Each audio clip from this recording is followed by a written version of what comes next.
week of the Focus TV. We got Tavia Wyatt here, Cardo Dudley Jr., Raymond Lyons, Wilson Tarpe Jr. This is season 9, episode 15. We got a special guest later this evening. Looking forward to him joining tonight's show. But we will start with the same place where we start. Ray, the Washington Wizards. What have they been up to? Yeah, actually been pretty active over the past week. They went down to Atlanta last Tuesday and Thursday, and quite honestly, just put up 2 stinkers. But they came back home on Saturday and Monday against the Raptors and the Rockets, and showed some life. They did lose both of those games, but they were competitive and they fought.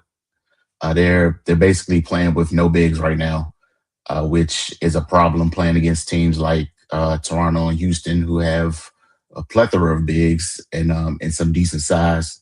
So naturally, that was they were kind of out of sorts, battling on the inside. They got dominated both of those games in the paint, but they were able to check off some boxes in other areas.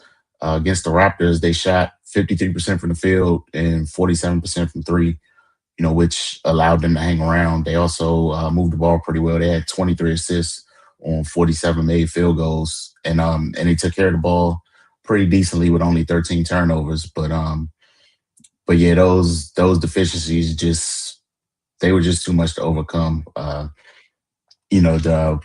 time the Raptors play the Wizards, we talk about their length and versatility, and then Jakob Poeltl, he just took advantage of those size matchups. Same thing with Houston. Sengun, he came out and set the tone early, and the Rockets didn't make it difficult. They just kept feeding the ball until the Wizards adjusted, and then their guards, and of course KD lurking in the shadows as always. I just went ahead and got the job done. So yeah, man, like we said and continue to say, right now it's just evaluating the young guys. Jaden Hardy and Jameer Watkins, along with Will Riley, they've been having some pretty decent outings as late, and it's just good to see those guys take advantage of the opportunity. But tonight, the Wizards, they're currently in a pretty close game against the Magic. They're down 53-48, about 4 minutes left in the second quarter. So we will check back in for Wizards Outlook. Hopefully they can, they can stick around and make something happen in this game as well. All right, Cardo, as the Wizards season continues to progress, it's that time of year. We told everybody last week in college basketball, we're getting closer to that second season. What you got for us on your side of the college basketball world? Yeah, man. George Washington, the big national televised game. Last Friday they locked in, had a thriller. Went down to the wire. The previous game against George Mason, they pulled it out in convincing fashion late in the game, but this time, the script was flipped. They found themselves against one of the top teams in the A-10 for numerous years under Anthony Grant in Dayton, and they ended up falling to Dayton 68-66. George Washington wing, Tyrone Marshall Jr. Put GW up 66-64 with the tough layup with 46 seconds left. Felt like they might pull it out again, pull out another upset. But instead, Dayton closed it from the free throw line, knocking down their free throws when they matter most. They finished 17-21 on the night. GW, on the other hand, they couldn't match it. They left 13 points at the line, including 2 costly misses in the final 20 seconds. They finished 16 of 29 for the game from the free throw line. Rafael Castro led the way with 16 points. Trey Autry added 15. Gina Rangaran and Marshall both chipped in 12 points apiece. But it was Dayton guard Javon Bennett who stole the show with the game high 25 points to lift Dayton to the road win. GW gets a couple days off. They actually prepare for senior night on Wednesday as they host St. Bonaventure at 7 p.m., which will air on ESPN Plus and Monumental Sports Network. Down the road in Fairfax, George Mason is in Richmond as this show currently airs, taking on VCU. And a big one right now is at the half. VCU leads 34-33. Both are 22-7 overall. However, George Mason is in 5th place with the 10-6 A-10 conference record, and VCU is in 2nd place with the 13-3 conference record. So this is a big one for George Mason to try to move up in the conference tournament as far as standings and places, regardless. And then, VCU trying to hold them off and stay on pace to try to catch St. Louis, which leads the conference. They're in first place. So, as expected, it's a hard-fought contest at the half. On to what's been happening in College Park. Last week spoke to you guys, said they had 2 more games left on the regular season schedule. They wrapped up conference play last week. Over the course of those 2 games, beating Northwestern 79-57 at home, led by Luchi Economou's 25 points. Maryland had a season-low 6 turnovers in that game. They forced 21 Northwestern turnovers.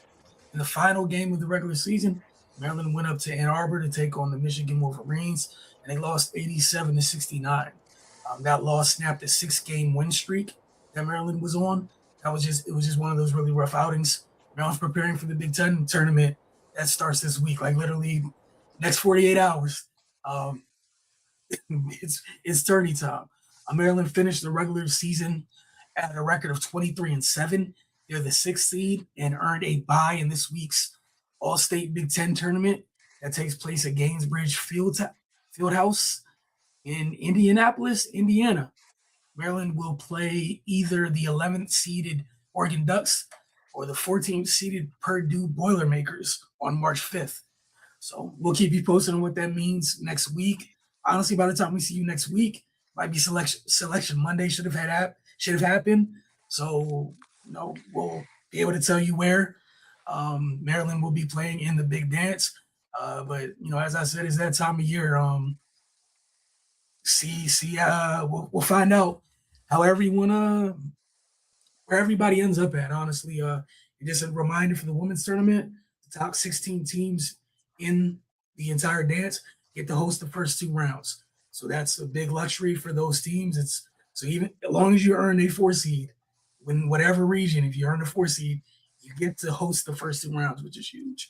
Also, congrats are in order. You guys see with the graphic up there. Junior guard Luchi Economo was named to the All Big Ten first team by the league's head coaches and media. Senior guard Yarden Garzon was named to the 3rd team by the coaches and earned honorable mention honors from the media. Freshman guard Addie Mack was named to the all-freshman team by coaches and media. And Sailor Poffenbarger earned a sportsmanship award. Akanawa scored in double figures in 26 of 30 games and has scored 20 or more points in 12 of those games. She set a career high in scoring 4 times this year. Garzon averaged 13 points, 4 rebounds, and 3 assists. She shot 39% from deep. She led the Big Ten and is number 12 in the country overall in 3-pointers made with 86. Garzon was named to the Naismith Trophy watch list, the Cheryl Miller Award Final 10, and earned preseason All Big Ten honors. Garzon scored in double figures in 22 of the 30 games this season and in 14 of the 18 in conference play. Freshman guard Addie Mack, she started 23 of the 28 games this year that she played in. She averaged 11 points, 3 rebounds, 2.3 assists, and she shot 85% from the free throw line. Mack scored in double figures in 19 of those 28 games, including the last 5 straight and 12 of 18 conference games. So, yeah, congratulations to those ladies for earning conference honors. But, Cardo will find out where everybody's gonna be in the tournament very, very soon. I'm sure we're all looking forward to it because nothing quite like March basketball. Where do you want to go to next, Cardo? We got to tell you to leave it a rapid fire. Yeah, we're just gonna go right to rapid fire. We're gonna start on the WNBA side. WNBPA Executive Committee members Kelsey Plum and Brianna Stewart wrote a 3-page letter Monday to Players Union Executive Director Terry Jackson, expressing serious concerns about how the PA is handling the current negotiations for a new collective bargaining agreement, including the lack of adequate player involvement in the process. In a private communication with Jackson, which was obtained by various media outlets, Plum, the first vice president of the union, and Stewart, a vice president, requested a change dynamic between our PA administrators and the players and said we do not feel like we have an adequate seat at the table in these negotiations. The union called an all-player meeting Tuesday evening to discuss the letter. Among other matters, the union declined to comment when reached out by various media outlets. The letter was shared by Jackson with the executive committee earlier Tuesday. Sources say it is unclear whether the rest of the 7-player executive committee agrees with Plum and Stewart's sentiments of WNBPA leadership or whether they were informed before the letter was sent. Sources have indicated that some members are content with the union's handling of the negotiations. The letter was sent nearly a week before the March 10th date the league gave the WNBPA last month to try to complete a term sheet for a new CBA. The 2026 regular season is scheduled to tip May 8th, but before then, the league must hold a college draft, currently scheduled for April 13th, a 2-team expansion draft, and free agency for more than 100 players. The letter starts with Plum and Stewart expressing immense gratitude for Jackson's leadership of the Players Association over the past decade and the results she has garnered in that span, adding they believe she wants what's best for the players, but quote, we are frustrated that we have not made more progress as we near the March 10th deadline, Stewart and Plum continue, and we believe this is a result of a breakdown in communication between you and then the executive committee and players more broadly. One star, man. Octavia, thoughts on this CBA that just seems to keep on getting nastier and nastier as things get closer and closer to this deadline. Yeah, I think you guys pretty much sum it up well every time we have these conversations about this because it's been very prevalent over the last couple of months because it feels like every other week there's something going on with the CBA negotiation. Um, from you guys' knowledge and smarts that I take very well into consideration, it sounds like they want to they I get wanting to be involved, but I think they want to be too involved to a certain degree. Like we've said in the past, like we understand the player treatment and the things of that sort, but I haven't read too deeply into these last round of negotiation, but it all seems to always point back to the revenue share. But now they're also talking about, you know, how they feel like they're being represented as well. So it's kind of like you're damned if you do, if you're damned if you don't, because it's like no matter what comes up, there seems to be an issue. And unfortunately, it always looks like the players have the issue. And I get it because they're the ones out there playing. But unfortunately, they're not the ones with the money and they're not the ones that's going to be able to foot the bill. And as you guys have always said, those owners and those franchises are looking for their investment, a return on their investments as well. Um, I would be interested to find out what comes of this meeting that they're supposed to have tonight. And then I also find it interesting that they made it specifically known that it's unclear whether they all agree upon it or if it's just a Kelsey Plum and Brown and Stewart thing. Because I think earlier in contract negotiations, we know that Nafisa Collier was saying a lot of things, and we weren't sure if everybody was in agreement with that or if it was just her own sentiments. So it's unfortunate that this thing seems to continue to get nastier and nastier as we get closer and closer to what is supposed to be a WNBA season. And then, like you stated, a draft that's supposed to be in, I can't remember when it is, but the draft and then the expansion draft and all these other things that they have to do before the start of April. Yeah, April 13th. Yeah, that's like tomorrow, basically, it feels like. You know, I know we're in March, but granted, I know February is a quick month, but February went by even quicker than what the amount of days are in it. So I'm hopeful that they get something nailed down soon because, like we've all said as well, the momentum that the league has, you would hate for it to be stopped for this. So I'm hopeful that they get something done, and I'm interested to see what is a result of this meeting that they're supposed to have later tonight. Right. Yeah, just looking at this specific situation in a vacuum, putting out a statement like that and then having it seem like everyone isn't in agreement is it's a bad look. You know, if you're supposed to be speaking for everyone, then then you should get everyone's input on what type of message you're sending out. And that just makes them look disorganized, to be perfectly honest. Like Octavia said, time is ticking. You know, if they don't get this thing wrapped up by next Tuesday, it's going to start to affect the timeline of the season. And it still seems like the players don't even they don't even know what they want as a collective, it seems, because, you know, some players speaking out there, I'm sure they all want a season, but some of them seem like they're in the mode of, hey man, it is what it is at this point. Let's just get out and play. And some are still, fighting a good fight, and for lack of a better term, which is completely understandable. But if you're trying to do what's best for all the players, then you gotta get the input and consideration from all the players. And it seemed like that statement that was released was just echoed the sentiments of a few. So that if that is what's going on, then that's a problem. And at this late hour, I don't think they're going to be able to come to some sort of resolution. Wilson. Yeah, it's just along the way, we know it's like CBA talks, cross pro sports, usually very contentious, and far too often we see at times that like the player side of it, they're not they're not always fully on board together. It's rare that it's one man, one sound, and that's what it needs to be during these negotiations. Unfortunately, and we've seen to this point several times where I don't know what it is, but like perception, perception. This is yet another instance where it comes across that everyone's not rank and file. Everyone's not moving in the same direction on one accord. And like you said, it's March 3rd. You said the deadline's March 10th. That's a month and 3 days away from when you're supposed to have the draft. You have over 100, you have 100 something players in free agency. Does anybody are they aware of how loud that clock is ticking right now?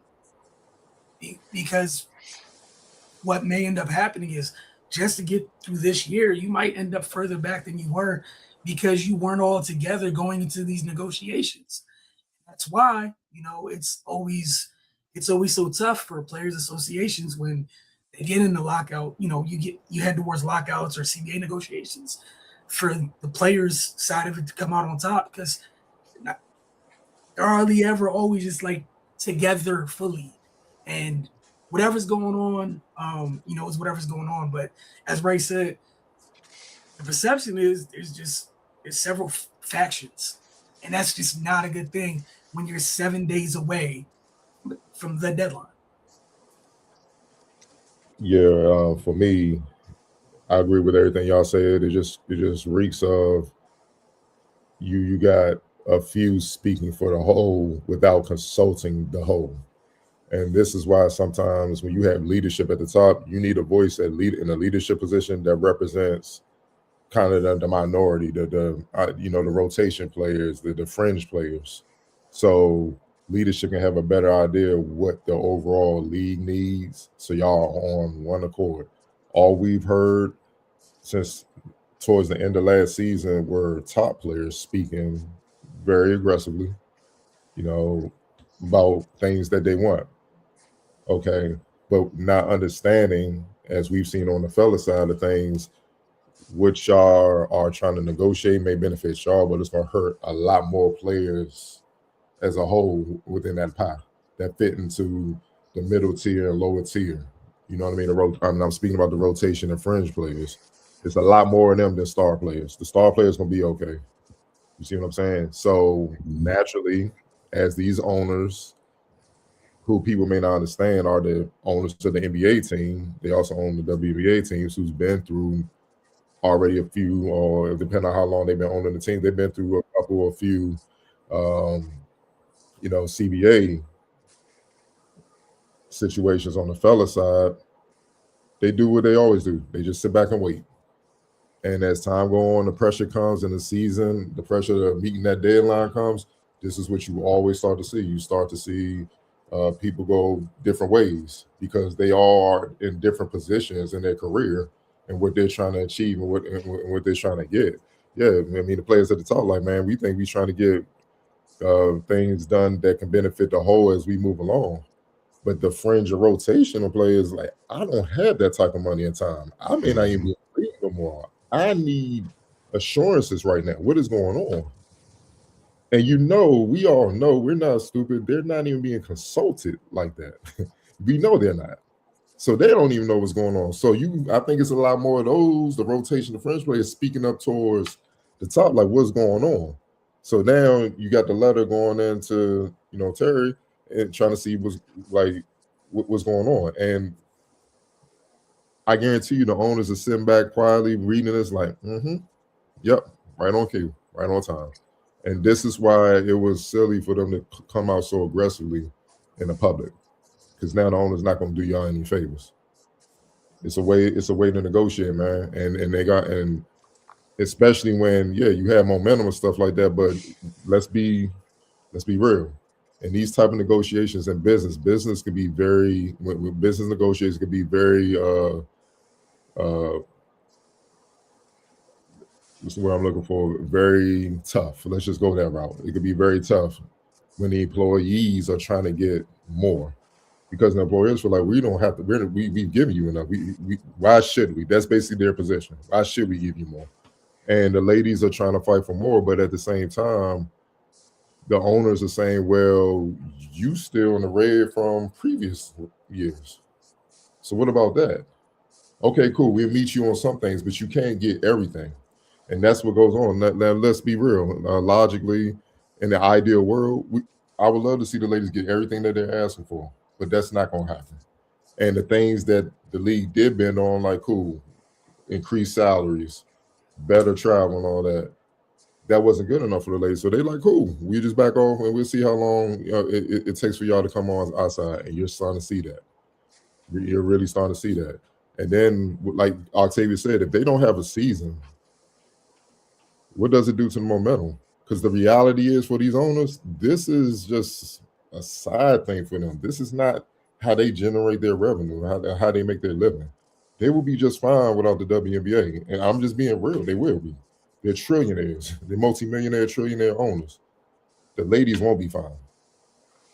They won't be fine. And they're going to have to spend more time overseas trying to recoup, maintain their lifestyle or whatnot. Like I think it was Cloud. She had an interview where she was saying that, I think the WNBA was like they would add on a $200,000 pay raise on to their current contract, depending on the player. They would add that increase. And then she said that wasn't enough for living in New York, which we all know New York is crazy expensive, but she said that's not enough. I'm like, okay, I'm not sure what her salary is. I didn't have time to look it up, but I know she's up there as far as top tier players starting in the league or whatnot, right? Okay, so she's obviously she got to be a six-figure player. Okay, so you add in another six-figure, 200,000 onto your current salary. That's not enough for 6 months of work. Think about how the owner. I'm looking at it from the owner side. 6 months of work. When you got average Joe that's trying to fight and come to the games and paying for tickets, they're not making six figures at all. Living in New York, traveling from Jersey and stuff. You see what I'm saying? It falls on deaf ears, and that's kind of the mix-up of the reality of a situation. Because they so hell bent on getting more and more. And I think I heard a reporter say on the radio before I hand it off to you, Wilson. They're saying it seems like the WNBA players are comparing themselves to the fellas, and you can't do that. That's when you get in trouble. The fellas, it took them 75 plus years to get to this point. Y'all not close to that. It's still work to be done. Make improvements, yes, but at the same time, you gotta understand you can't get everything right now. It's just not logical. It's not. Even the fellas took a hit in the last CBA, and they're bringing in billions. Like, come on, man. Like some of these top players that would have got 9 figures 5 years ago, man, you better take that 30 million and be quiet. And they got to take it. Otherwise, what's next? Okay? So it's just the reality of them not really understanding the full scope of things of what's going on. And until they get on one page to really understand the full reality, it's looking like we headed towards a strike. And you don't want them problems with the strike, because then that's when they're going to come down hard and like, we're going to make sure y'all understand who's in charge moving forward. And you don't want that to happen. And for some, not all the ladies in the WNBA, I feel for most of them, because most of them they can't even speak up, honestly. Let's be real.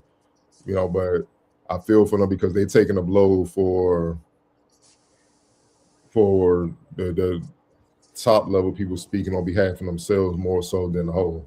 And that can't be done when you negotiating in a CBA type of deal. Days until the 10th. We will keep, as we have for like the last year, we talk about it. It feels like we address this every other episode. We'll continue to do so. So it looks like, once again, one of their proposed deadlines will line up again with next week's show. So I'm sure we'll have some news to discuss. Hopefully it's positive. But that said, going to move on to the guest portion of our show this evening. We want to welcome Jason Levin to the show. He's an NBA historian featured in an outstanding documentary titled Soul Power, Legend of the American Basketball Association. It's currently #1 in documentary TV shows on Amazon Prime Video. In a day and age where the past is often overlooked or often devalued, this was a breath of fresh air, and I urge you all to give it a watch. I promise you'll come to learn that you can't tell the history of basketball without the ABA. So much of what has come to become normal practice in NBA. Cardo, we were in the arena last night. I finished up watching today. They did things, halftime shows, just simple things that we've seen for years, like normal things that unseasoned is the kindest way I can say. Before the ABAs popped up, we kind of showed NBA the showmanship side of it. Because, man, like I was saying to Ray before we came on, I'm sitting there watching. It looked like people coming out to watch like Sunday theater in the crowd. It was just that dry. And no one can really imagine that when you think about the numbers like a Kyrie crossover does on social media these days. Like, to go from that to that and how we got to that, hilarious. And George Mike, and I don't think I can ever forgive you, sir. I'm not going to let this go. I'm a very petty person. If people fumble things, I'm going to remember it forever. So thank you for that. That said, Mr. Levin, I just want to thank you for joining us this evening. I'm going to pass it on to Cardell to begin tonight's conversation. My pleasure. Hey, man, thank you for joining us. One of my main questions I want to ask you to get this thing started is, how did the ABA form? Like, what sparked? We got momentum going to just start this league, in that sense to, I wouldn't say oppose the NBA, but just bring a different type of alternative for basketball. Yeah, I think the answer to that is the AFL, the American Football League, which came in the early 60s and, opposed the NFL. And there were enough athletes out there to have two leagues. And so the AFL was able to be successful and eventually, merge. That's where the Super Bowl came from. So I think a lot of these guys, entrepreneurial type people who like sports, saw the success of the AFL and felt like, and they were right, that there are plenty of talented basketball players out there that are not getting an opportunity in the NBA, which at the time had 9 teams. Let's remember that, 9 teams. And so how many jobs were there in the NBA each year available? Maybe 20, 25 jobs. And because of the unofficial quotas that were in place in the NBA at the time, how many of those jobs were available to African-American college players? Very few. So the players were there, and they created an opportunity because they thought they could pressure the NBA, create a product that could rival the NBA, and then hopefully force a merger. And you guys were just talking about the WNBA, right? And what's going on there. Well, owners, they want to make money. And they wanted to merge because they felt like if we pay a little bit to get in the ABA and then we hang on for 3, 4, 5 years and we get into the NBA, all of a sudden our investment just goes through the roof. Crazy money. So I think that was a big part of the thinking from the owner's side. And it was true for a few of them. Not too many made it 9 years. So it really didn't work out for the original group. Very few of them they lost a lot of money. But you got to take chances, right? So I know the players are very thankful that they took the chance and invested their money and lost a lot of it to give the players an opportunity to show what they can do and really, as the documentary shows, change the way the game is played, the way the game is seen, the way the game is marketed. All of that's the ABA. One more, then I'm going to pass it to Ray Octavia, who want to go next. the one thing you saw throughout the doc was the constant ownership changes and relocations of various teams. Can you speak to how difficult it was for the organizations to just find some stability as the league move forward? This was extremely difficult because not too many of these owners had really deep pockets. And I think they were continually surprised at how much money it cost them to operate. And then after a few years, the salaries started to go up. And then it got really difficult.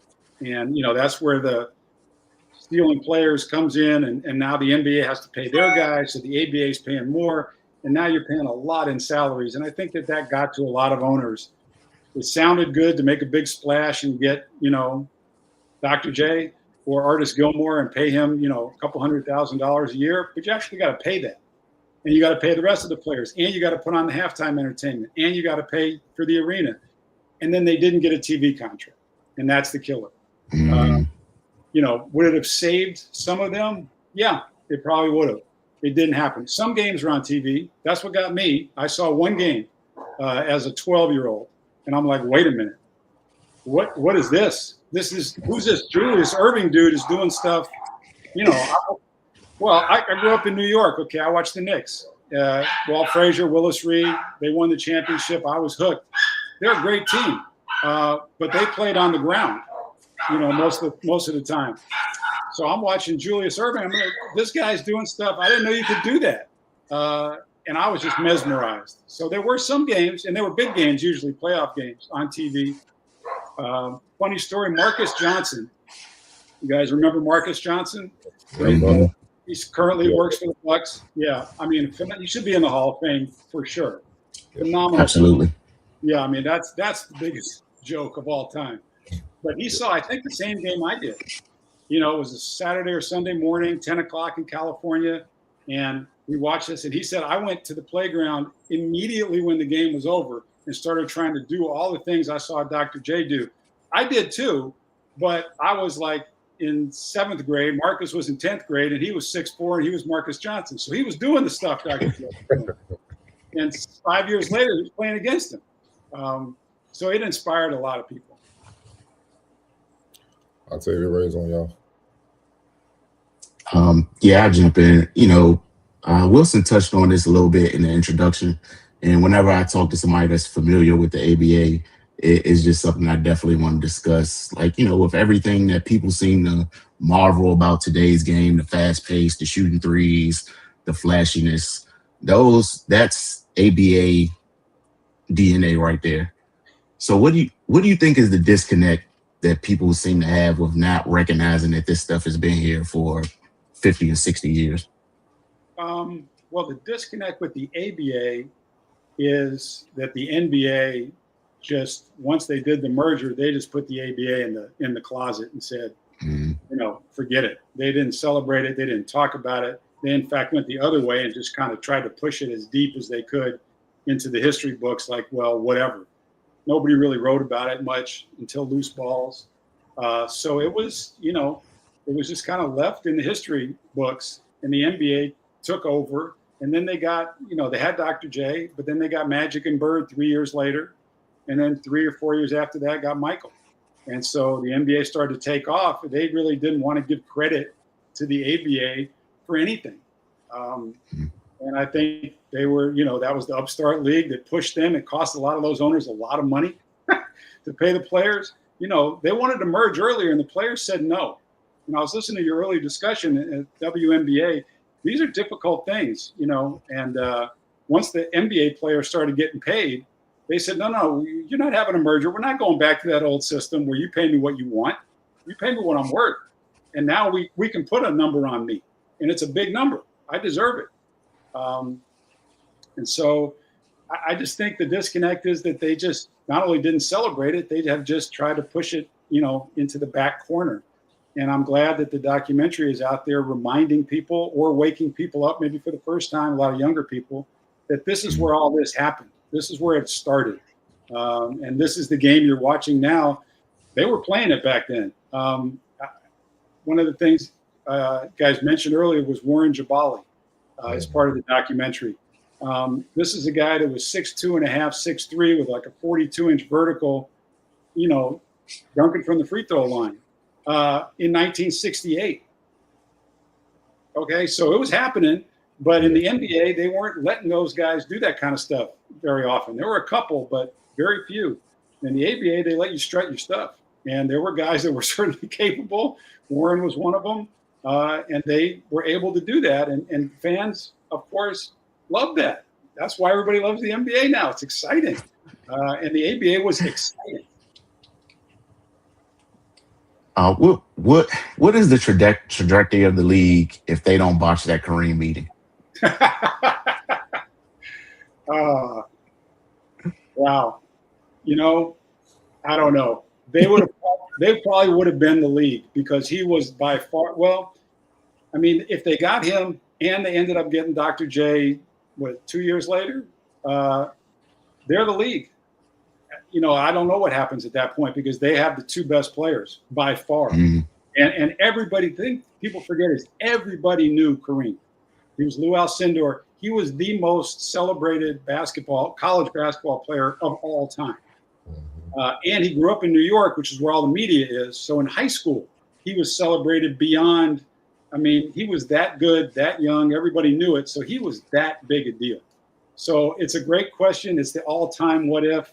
I don't know.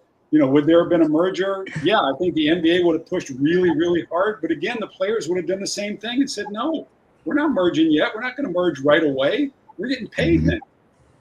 So I don't know, but it would have been a battle, because Kareem was the guy. Yeah, for sure. He was the guy. I think one thing that we've kind of talked about so far in this show is just bridging the gap between the old school and the new school. I think in this documentary, what really piqued my interest, I feel like I know what the answer is, but I always like to kind of ask, what would you say is the most innovative thing that the ABA did that's changed what the NBA is doing now today? They used the 3-point line. Okay. That was my guess. It's funny, they didn't come up with it. There was a league in 1961 that Connie Hawkins played in, the ABL, American Basketball League. Mm-hmm. They only lasted a year and about 2 months. They got to the second year and didn't make it. But Dick Barnett of the Knicks was in that. A lot of good players were in that league because they got paid. And unfortunately, the league couldn't make it. They did the 3-point line as kind of a gimmick to be different. And when the ABA came in, they decided that would be a good idea for them to be different. And it's exciting. They called it the home run. I think they say that in the documentary. And it's an exciting shot. And if you hadn't seen it before, and it's, counts for an extra point, it was a big deal. They used to have some of them had a kind of like a, I don't know, what do you call it, like a whirling thing over the shot clock. And when somebody would hit a three, it would spin around and make a sound. It was like they tried to make a really, really big deal out of it. And they didn't shoot that many of them. That's what people, I think, miss.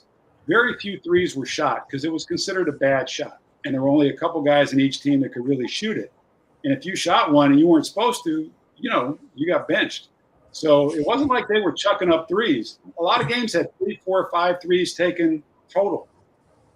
So it was there, but it wasn't like now. The numbers guys hadn't got into it and made their determination. Which the analytics. Do we want to go there? I think we all agree. I guess we don't want to go there. Okay. No. That's a whole nother show, man. From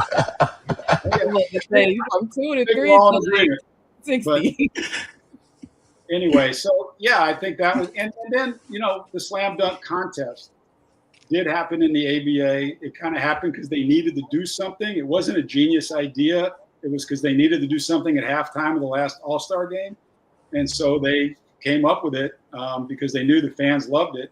They got all the right guys in it, and you had David Thompson and Dr. J at the top, and I think that turned out to be something pretty special. I know, I'm older, but the dunk contest, when it came into the NBA, man, that was huge. I cannot tell you, having Michael and Dominique going at it, Everybody wanted to be in it. You know, all the college stars came out. Clyde Drexler's in it. Every guy wanted to be in it and wanted to win it. And it was awesome. So the ABA definitely gets 100% credit for that.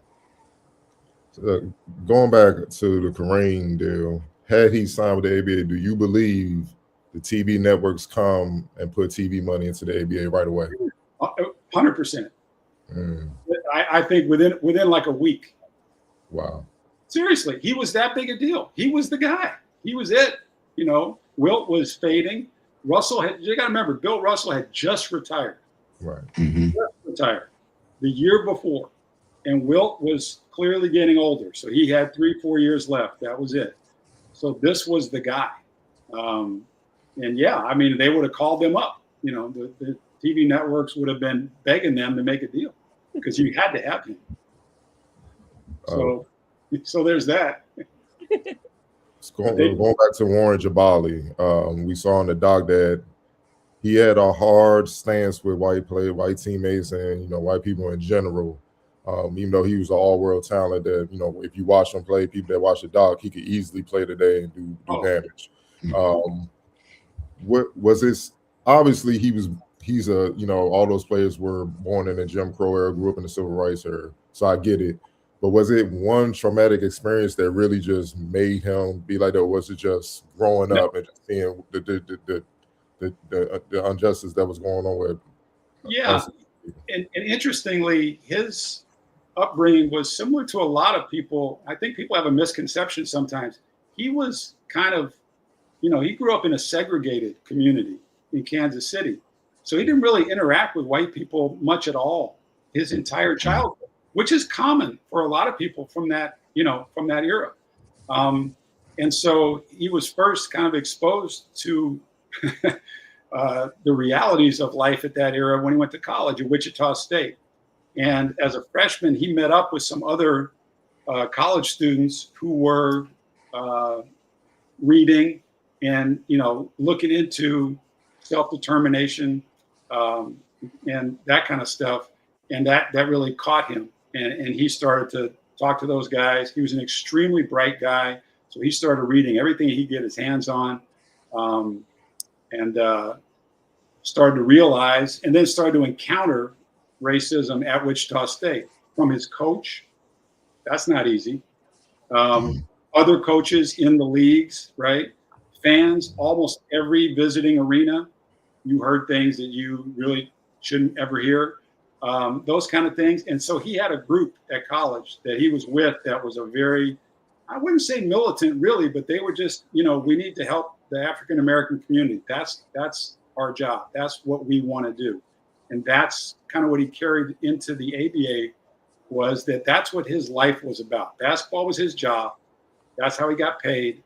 And then he took that money and did what he could for the community. And when he wasn't playing basketball, he was out in the community trying to do things to help the community as best he could. And that was really like his dividing line. If you were with him in that, he was good with you. If you weren't, he was moving on because that was his focus. And if you weren't with him there, then he didn't have time for you. So the white teammates, they weren't doing that. And so he just didn't have time for them and was doing what he needed to do. Not an easy stance to take, you know, in professional sports at that time. And it cost him. But that didn't faze him, from what I understand, at all, because that was his focus. That's what he believed all through his life.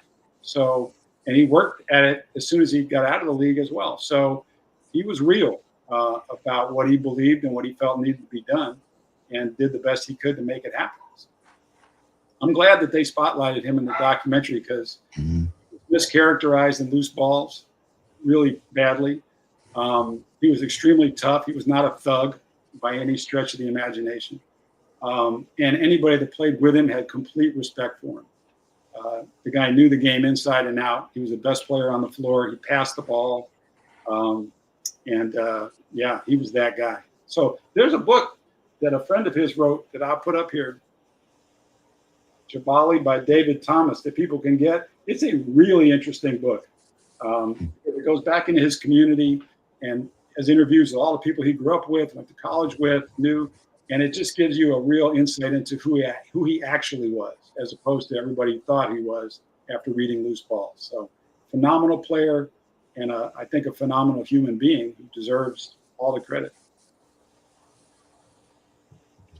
Right Talk out there. about just talk about the Spencer Haywood situation. Like that literally just pretty much changed sports.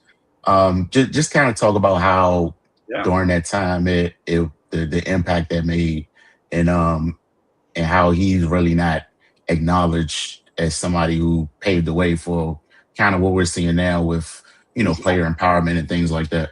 He's not, because again, the NBA owners at that time did not appreciate what Spencer was bringing. He was changing rules that they had in place. They had a good system that worked for them. They kept the costs down, and all of a sudden, he's changing things, and the younger guys can come out, and that just opened the door. So they just won't give him any credit. They don't feel he really deserves credit, I don't think. He went through a lot dealing with that, and it cost him dearly in his career. But I think he said it. He was an accidental revolutionary, right? That's what he said in the doc. And I thought that was, that's perfect, right? It's perfect. He didn't plan on it. He didn't plan on getting screwed over by the owner in Denver. He jumped to the ABA. He took the money. Great. I believe it. That's the contract. Okay, I signed it. Wait a minute. I'm looking at the contract. Now I got somebody who knows looking at it, and they're going, wait a minute. So you go in there, you have the meeting, and, whatever happens in the meeting happens. That's devastating. But then, jumped to the NBA and took it to court. The owner, Sam Schulman, deserves credit. He was the owner of Seattle. He took a lot of ABA guys, brought them over to Seattle, and he's the one that really pushed the lawsuit all the way with Spencer to the Supreme Court. And they win.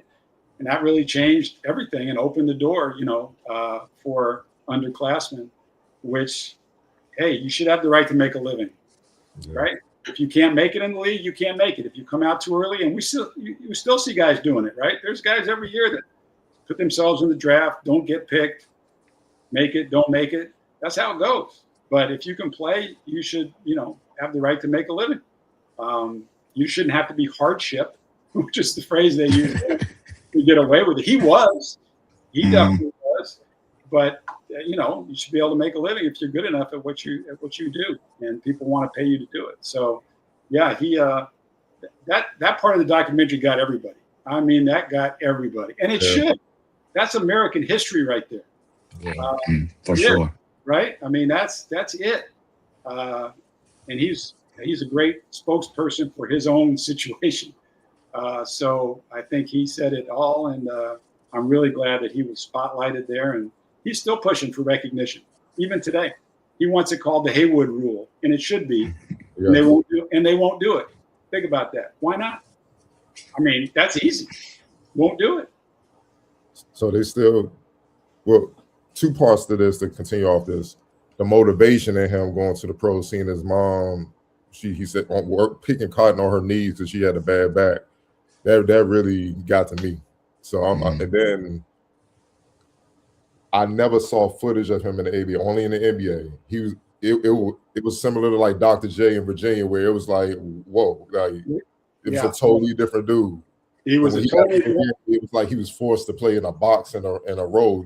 Do you feel like when he won and he was obviously cleared to play in the NBA, that the NBA unofficially behind the scenes, like whatever team he goes to, make sure he don't really show everything he has, but just fit in a role? Do you think that was the case? That's a great question. It's kind of tricky.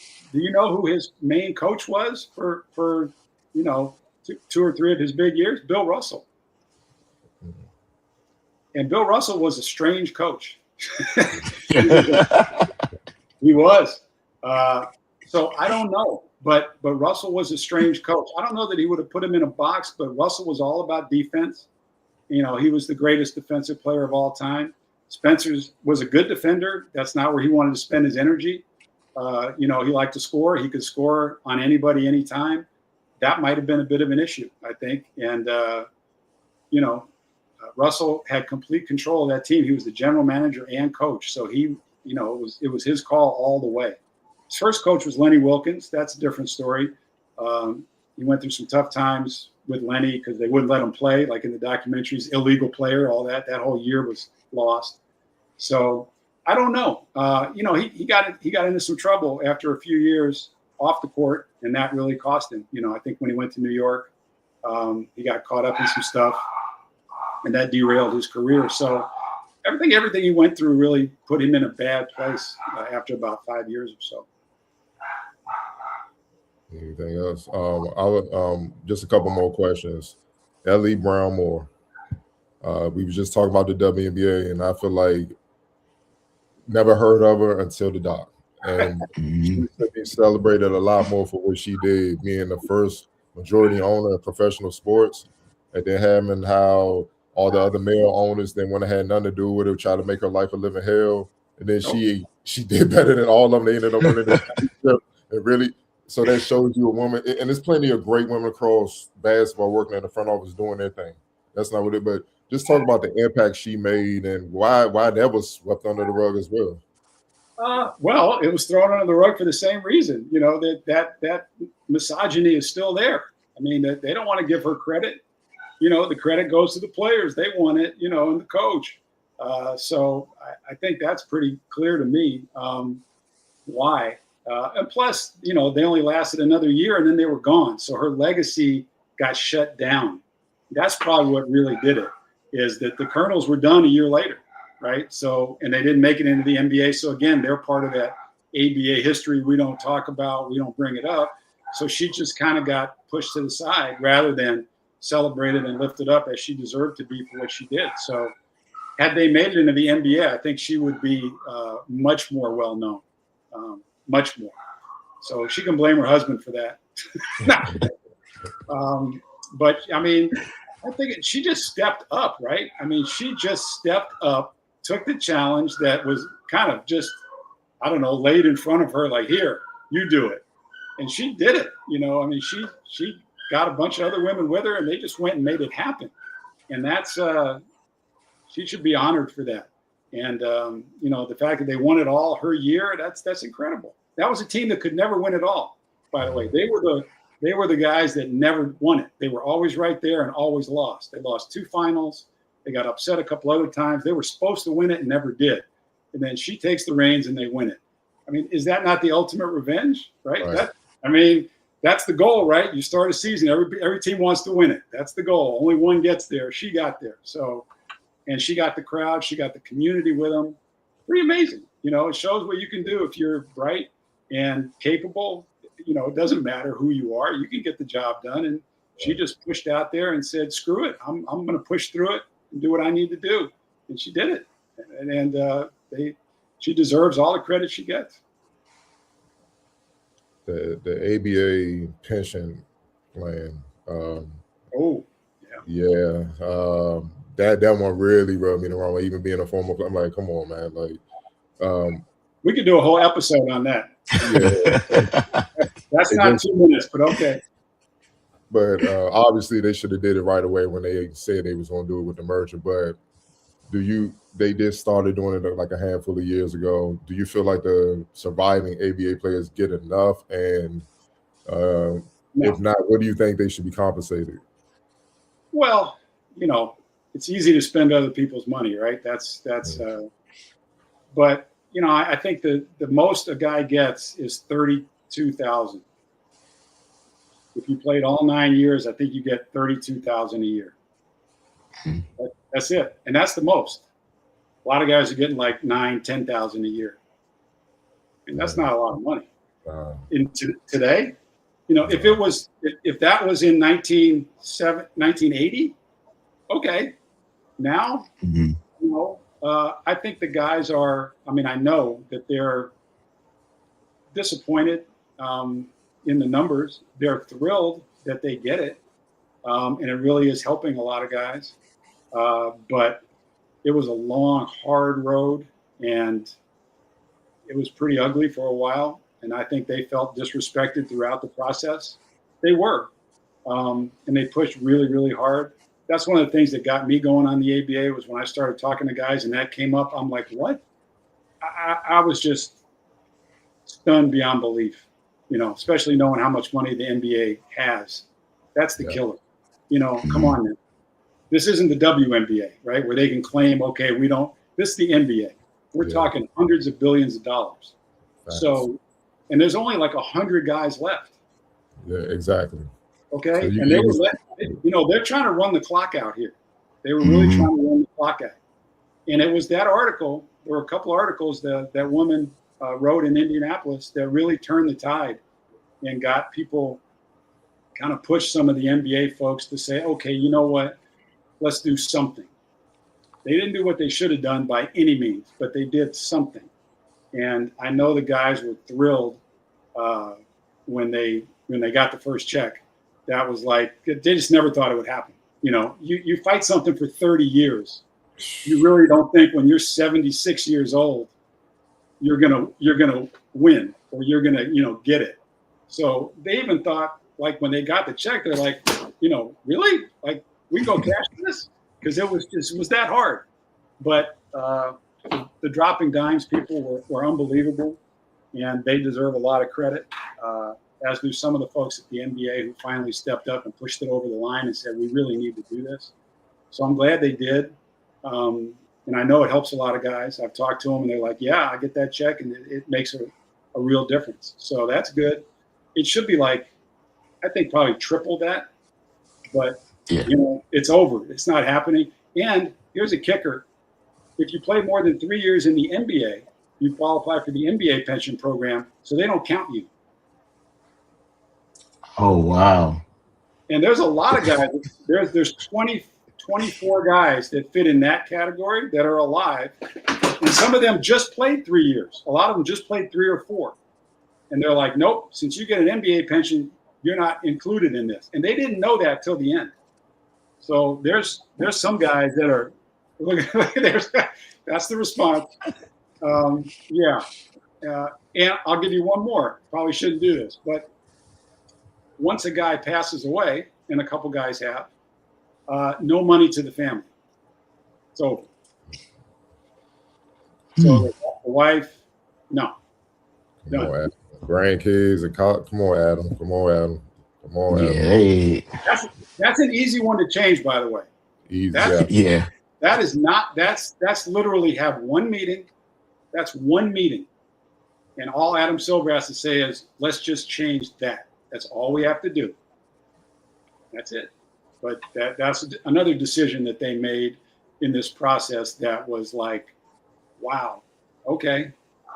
So it's a win, but I don't know. I don't know what you call it, but it was a long time coming, and I don't know. You get a win in your 70s, that's good. So these guys do joke about it. They get the checks like the same day, and they go on a Zoom and they show each other the check.